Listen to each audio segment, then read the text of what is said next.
Sir కూటమి ప్రభుత్వం వచ్చాక చంద్రబాబు నాయుడు గారు, పవన్ కళ్యాణ్ గారు, లోకేష్ గారు ఎప్పటికైనా తెలుగుదేశం ప్రభుత్వం ఏదైనా ఇచ్చినా రోడ్లు బాగుంటాయి, వ్యవస్థలు బాగుంటాయి.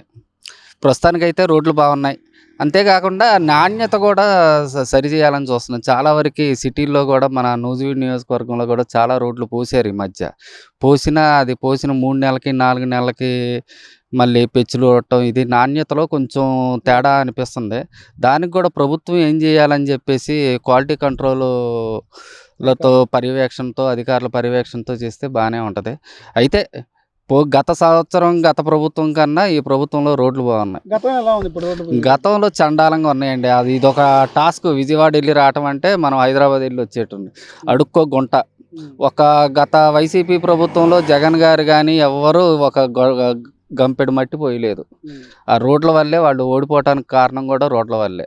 ఎందుకంటే ప్రజలకి మౌలిక సదుపాయాలనేవి చాలా ముఖ్యం. రోడ్లు, గీడ్లు, విద్య, వైద్యం ఇవన్నీ దాన్ని వాళ్ళు పక్కన పెట్టారు కాబట్టి ఇంట్లో ఉన్నారు. అయితే మా పవన్ కళ్యాణ్ గారు కూడా చాలా వరకు నిధులు తీసుకొని వస్తున్నారు. చంద్రబాబు నాయుడు గారు, పవన్ కళ్యాణ్ గారు ఇద్దరు కలిసి రాష్ట్రంలో ఉన్న రోడ్లన్నీ సరి చేస్తున్నారు. అంటే అలా అని అన్ని రాష్ట్రం మొత్తం బాగున్నాయా అంటే మనం చెప్పలేకపోయినా ఉన్నంతలో చాలా సాటిస్ఫాక్షన్గా ఉంది.